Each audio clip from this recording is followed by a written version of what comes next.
Edward Snowden, bonsoir. Vous avez appris le français à Genève. Ah, désolé, je parle seulement un petit peu de français. Qu'est-ce qui est humainement le plus dur pour vous aujourd'hui? Vous êtes en exil, vous subissez une pression incroyable. Qu'est-ce qui est personnellement le plus difficile? Recognizing that C'est d'être conscient I que can't je go ne home peux plus again. rentrer chez moi. Exile is an ancient L'exil est une and circonstance really sort of ancienne a et en wild, quelque sorte déshonorante, circumstance. It's not something et that qui ne se happens. produit plus très souvent maintenant. I can't see my family Je as ne peux pas voir ma regularly as I famille aussi could. souvent que je I l'aimerais. can't see my Je ne peux pas voir mes friends, amis, coworkers, mes collègues, mes colleagues. I camarades. can't do the work that Je ne peux plus faire le enjoyed travail and que felt like I j'aimais. could make a difference with. And I can't see my home Et je ne again. peux plus voir mon chez-moi. I don't feel like I've lost. Je n'ai pas I le don't sentiment feel d'avoir like, perdu, je ne me sens pas I déprimé. live in depression. In fact, Je me sens I'm plein d'énergie et energized, I'm encouragé. encouraged, and, I look forward to Je me waking réjouis up de me every day. réveiller tous les matins parce que, malgré ce que j'ai Despite the perdu, things j'ai that la I've possibilité lost, de I faire now ma have an part. opportunity to contribute and wake up every day recognizing that J'ai whether or essayé not I de win or changer lose, les I choses. tried. I tried D'une to façon make a difference, limitée, and in some je small pense way, que je I l'ai think fait. maybe I did. Vous avez toujours dit « je suis un patriote ».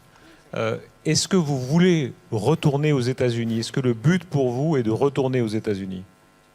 Absolument. Je dis de façon constante parce que pour moi, le patriotisme n'est pas la question d'aimer un gouvernement. Le patriotisme, c'est aimer un pays. Le patriotisme, c'est aimer son peuple. Est-ce que vous croyez qu'un procès honnête pour vous est possible aux États-Unis?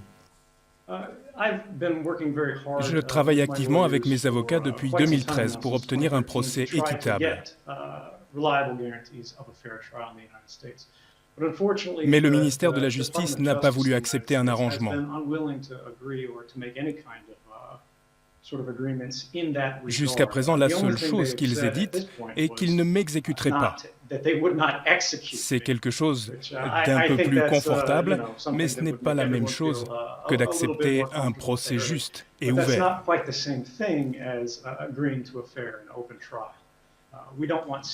Nous ne voulons pas de présentation secrète des preuves, de témoins secrets ou d'interprétation secrète du droit. Et sur ces points, le gouvernement n'a pas accepté d'entrer en matière. Quel autre sanctuaire est possible? Vous ne pouvez pas rester indéfiniment en Russie. Quel autre sanctuaire est possible? Il semble assez probable, pratiquement, que les États-Unis ne m'autoriseront jamais à quitter la Russie. Les États-Unis ne veulent pas me voir voyager. Mais il est possible à n'importe quel moment qu'un gouvernement européen ne soit plus d'accord d'accepter cette politique d'exil.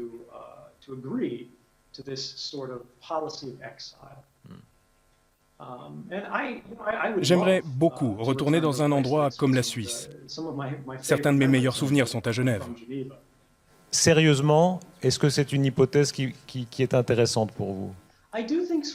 Je crois que la Suisse serait une excellente option politique. De par sa neutralité historique, du fait de son rôle dans le passé, cela permettrait à la Suisse de poliment affirmer sa neutralité, d'affirmer que le droit compte et que les lois comptent. En même temps, elle ne pourrait être accusée d'entreprendre des activités anti-américaines. Ce serait quelque chose d'acceptable pour les États-Unis, malgré ce qu'ils affirmeraient publiquement.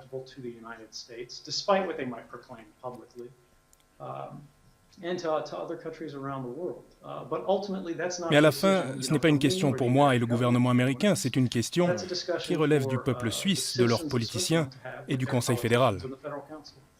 Quel était votre rêve, Edward Snowden? Quand vous êtes entré au service de la CIA, vous saviez bien que vous n'entriez pas au service d'une chorale. Il y avait quand même une motivation, un rêve qui a été déçu visiblement. Qu'est-ce que c'était? Le concept du renseignement n'est pas comme il est décrit au cinéma. Cela ne devrait jamais être ces fantasmes à la James Bond, d'entrer dans des bâtiments, de tuer ou de faire brûler des bases militaires.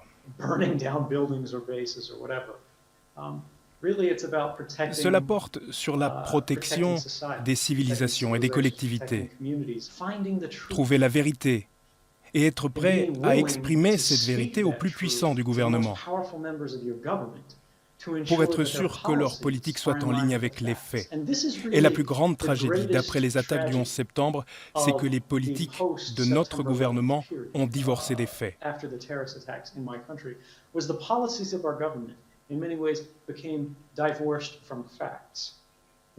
On a commencé une guerre sur la base de fausses informations. Les plus hauts responsables du gouvernement savaient qu'elles étaient fausses, mais que c'était convaincant. Vous êtes tellement américain, Edward Snowden. Est-ce que la logique des États-Unis, elle n'est pas forcément impériale? Est-ce qu'il y a une tentation forcément de domination du monde des États-Unis? Ou est-ce que ça peut changer? Je crois qu'on commence à voir un changement de cap. Ne plus penser que les États-Unis devraient être assis sur le monde et dicter le résultat de toute décision dans toutes les sociétés. Parce que ce sont des politiques de conflit.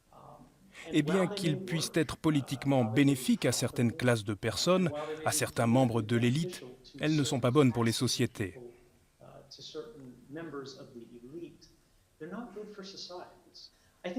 Je crois que c'est mauvais pour les Américains également. En fin de compte, si on mène des politiques qui ne minimisent pas le niveau de conflit, mais au contraire risquent le conflit en générant des positions politiques musclées et agressives pour chaque controverse, inévitablement, ceci va générer un accroissement de la violence et des tensions qui ne servent les intérêts de personne. Qu'est-ce qui vous manque dans la vie quotidienne aujourd'hui?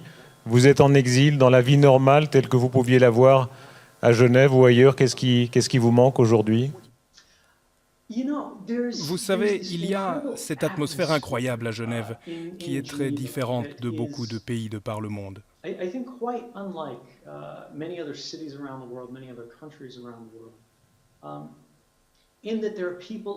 Avec des gens qui ont des valeurs si conflictuelles, une telle diversité, mais qui trouvent tous les moyens de cohabiter, de vivre ensemble, dans une société vibrante et mélangée.